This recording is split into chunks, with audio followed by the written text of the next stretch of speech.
I have so much respect for Dr. Weatherby. I consider him, and many other people do too, I think, as the guru of all things governing Idaho, and he's literally written the book on it called Governing Idaho. You know, one of the words that comes to mind when I think of Jim is generosity. He's generous of spirit, of time, and of knowledge. I actually got to sit down with Dr. Weatherby for probably about half an hour, and he went over the races that were important. And he didn't just give me the highlights, though. He's able to give such insight on why something was important and what the historical context of was it. And I know for a fact, he's one of the very few people that were able to, off the top of his head, give me extremely intelligent thoughts and really prepare me for the night ahead. I guess you could take Jim out of the academy, but you can't really take the professor out of Jim, right? He's always been professorial. He just has this instinct about him to help us understand complex things in a really simple way. A lot of times, young political reporters will always refer to knowing where the bones are buried and how to dig them up and things along those kinds of cliched phrases. He was there when they buried the bones. So not only does he know where they are, but he actually knows how all of that transacted and how all of that came together. And when you get that kind of a perspective, it gives you a whole different way that you can write your stories, that you can put together the information and make it more meaningful for everyone. I do think he is a born educator. I mean, I know he worked at it and works at it when he's doing that. But one thing I saw, I mentioned something about one of the reporters who was relatively new. And he said, you know, I am meeting with her every week because she's kind of anxious about doing all these new things. And he said, I'm just trying to make sure that she gains the confidence because she's doing a great job. And I thought, wow. I mean, he lives downtown so he could walk to meet her someplace. But I thought, that is such a sign of a person who is really wants to see other people thrive. And because he's a good teacher and a good observer, he could do that. So it was always such a pleasure for me as a reporter to be able to give Jim a call. No matter what story I was working on about Idaho politics, he could add something, some insight, some perspective, some history, sometimes even firsthand. He might have been there when the policy was made, he might have had input into it, or he certainly had perspective on how it should or shouldn't have been made. And I found that incredibly useful in my reporting. It's so easy as a reporter to hear one side of an issue and then hear another side of an issue. And I have to present more than just the two sides. I have to get at the truth, and Jim always helped me get there. Well, 15 years ago when they bumped me into the main anchor chair, I thought, oh, elections, brutal. And Jim, that first year, really taught me that every election tells a story. The broad election tells a broad story of the climate and the pulse of your community and your state. But every single line told a story. And that resonates with me today.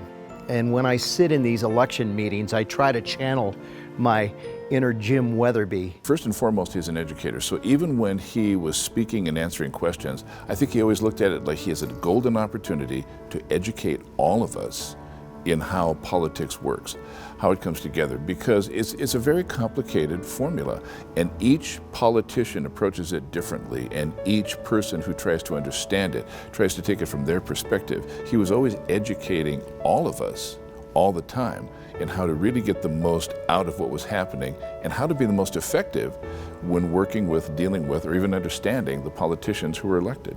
It's just been my pleasure to have worked with him and to have gotten to know him better. So I'm really glad that time when Sally Long asked me if I would co-chair it, that I said yes, because I kind of feel like both Jim and his wife Dana are really what I consider to be good friends. And I'm just so glad that our paths didn't just cross, but we got to kind of go down the road together on several projects. And you can tell he's a natural educator. You can tell when you're talking with him and you're sitting down that he can understand what you need to know, and he also understands how you need to understand it. It's not just here are the people running, here's their party affiliation. He's able to go in depth and teach you, not just tell you. And it was so valuable not to just hear from him, but also work through exactly what we were going into before election night, and also before debates as well.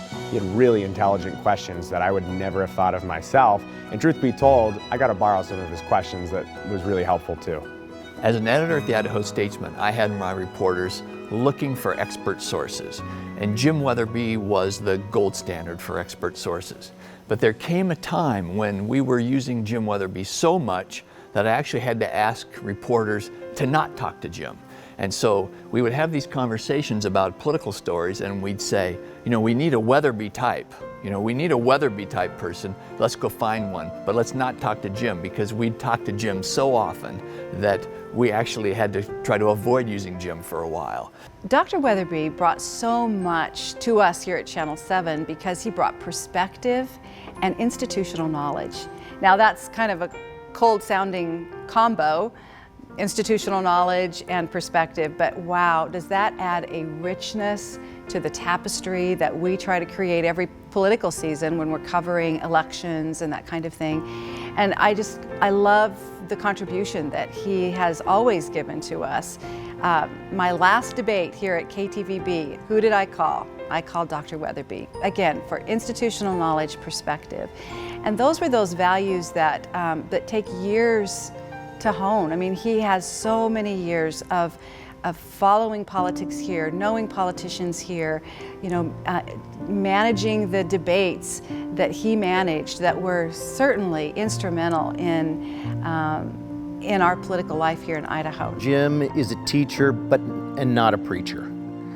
So he's giving you these awesome nuggets, and in my business, that's what we look for. And it goes way back to the first town hall meeting that Jim did that he was on TV doing. And even back then, he said, Boise is growing, but if you're really smart about smart growth, you're going to make sure you do this right, because here are the examples of communities that didn't do it right.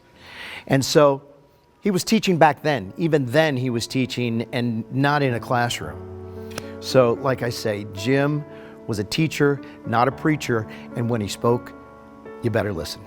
There's nothing that beats experience, and he had it. He had it really kind of on all sides of the coin, because he was with the government side for so long, and the academic side for so long, and the lobbying side. I mean, he'd really kind of been all around everything but holding office, probably, to help add that perspective that I really needed in my stories, and that I still do every day. And you don't get that from just anyone. It's easy for people to walk into a situation and think they can just take charge and steer where it goes. But without knowing where it came from, without knowing what forces went into making it the way it is, it's a lot harder to steer it in one direction or another. And Jim had that. One of my favorite memories about Jim's generosity is that he is so generous that he will give you the comb out of his pocket. We were preparing for a debate many years ago, and a candidate who shall go unnamed asked Jim if he could borrow his comb. Well, Jim said, sure, handed them the comb and said, in fact, keep it. And it was just the kind of thing that is so Jim and shows his generosity and also his integrity. He'll never say who that candidate was. One of the feelings, one of the emotions I had with Dr. Weatherby was on the air.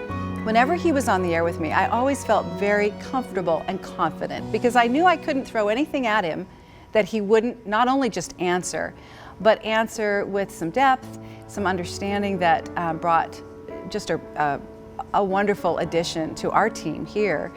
And I just didn't have to worry about him dropping the ball or anything. He would just be very comfortable to work with, and I always felt so confident alongside him. Loved working with him on the air.